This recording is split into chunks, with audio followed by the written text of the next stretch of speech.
So hi guys, welcome back to my channel and I'm back again with another really interesting coding interview question video. Guys, this is the top interview questions in Leetcode. It is a medium level question. It is called add two numbers. It is part of linked list problem list, and today we are going to solve it right here in this video.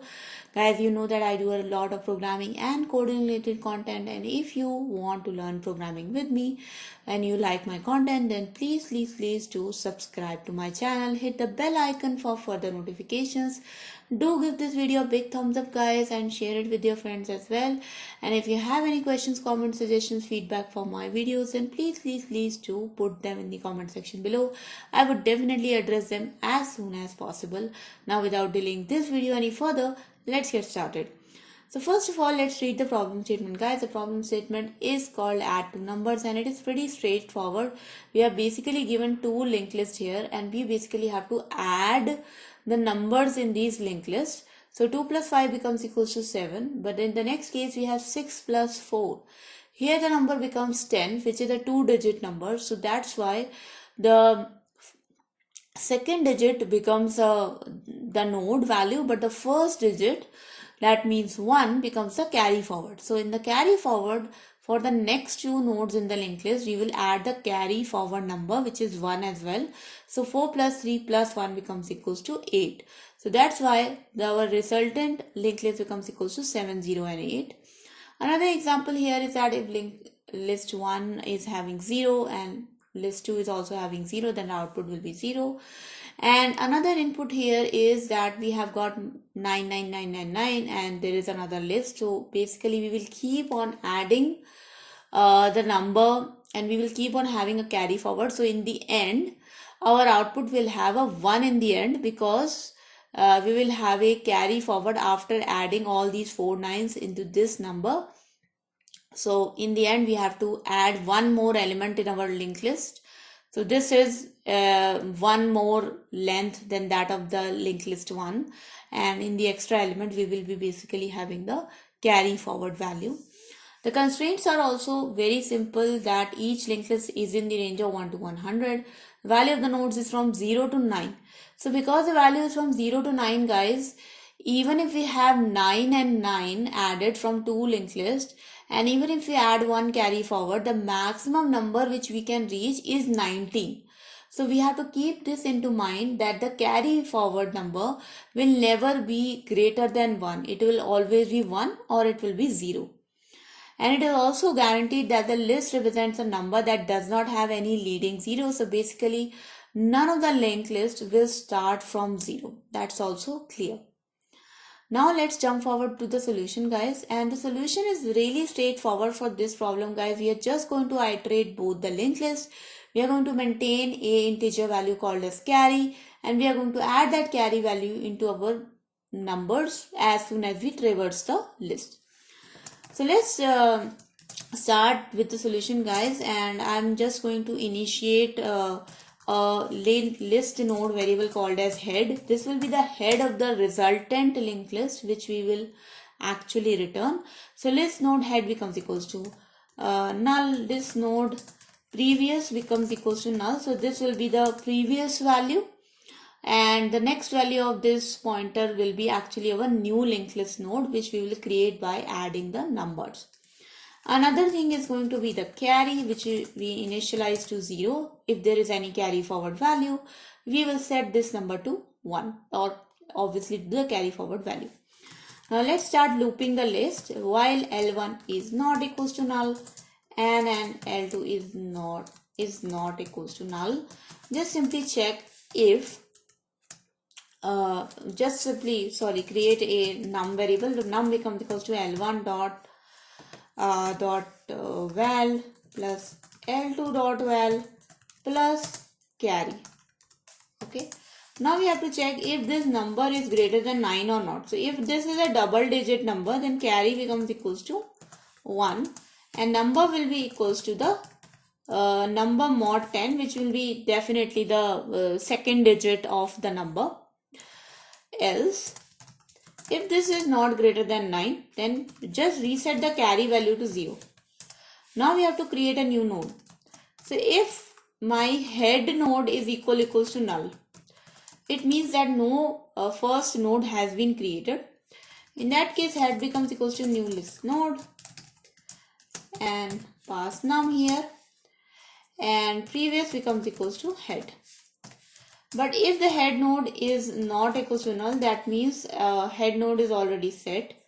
In that case, let me create another node here, list node equals to new list node, pass the num variable. So here I created a new node, previous dot next will start pointing to this node, and previous then becomes equals to node.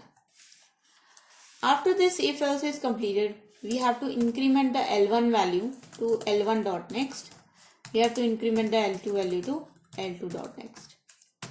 So once this whole while loop gets completed, guys, in that case one of the list will be completely traversed. Either it will be L1 or it will be L2.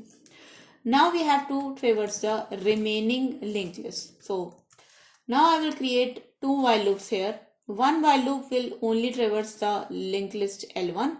Another will only traverse the linked list L2. So our num variable will becomes equals to L1.val plus your carry forward value. Entire code will remain the same. Just instead of incrementing both the list, in this while loop I will only increment L1.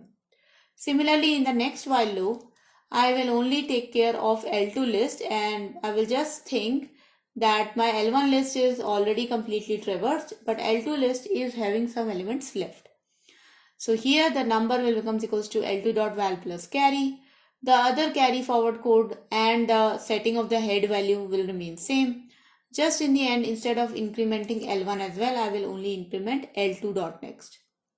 So once both the while loops or all three while loops are completed, in that case we will be sure that both the linked lists are completely traversed, and finally our result linked list is having the sum of all the nodes. But we still have to check the carry number. So if the carry number is not equals to 0, or if it is greater than 0, what does that mean? It means that our whole number, after adding the entire number, there is still a carry forward value which is left, which is not yet added into our result set. So if the carry is not reset, it is greater than 0, then what I will have to do, I have to set the previous dot next to a new list node, and in this new list node I will set the carry value, and finally we have to return the head. So in our head value we will be having the resultant linked list. Now let's run this code, guys, and let's see if this actually works. And you can see, guys, that my input matches the expected answer. You can also use the custom test case, guys, to actually test your custom cases. So here I will just test two cases here. So 9999 and then add it to 4 nines. And let's run this code and let's see if this actually works. And you can see, guys, that my answer does match the expected answer. So now that I'm pretty sure, I will submit this code and let's see if this actually gets submitted. And now you can see the code is submitted. So let's just discuss the submission results for a moment. And you can see that the runtime is pretty great here and the memory distribution is also pretty great. So for runtime, I would definitely say that this is order of n, because if we take into consideration that both the lists were having n elements and we are traversing both the list at least one time, so we can say 2 of n. So the order of n is the time complexity. For the space complexity, I am creating a resultant array list which is having a sum of both the array lists, both the linked lists. So again, the space complexity is also order of n. And this is a pretty much acceptable solution and a really straightforward question as well. So I hope, guys, you enjoyed this coding problem and you learned something from it. So that was the video, guys. In the end, I again request you all to please do subscribe to my channel. Hit the bell icon for further notifications on my videos. I make video here every single day from Monday to Friday. And guys, if you like my content, then please give this video a big thumbs up and share it with your friends as well. And if you have any questions, comments, suggestions, feedback for me, please put them in the comment section below. I would definitely would like to address them as soon as possible. And thank you so much for watching, guys. I will see you guys next time. Until then, bye bye.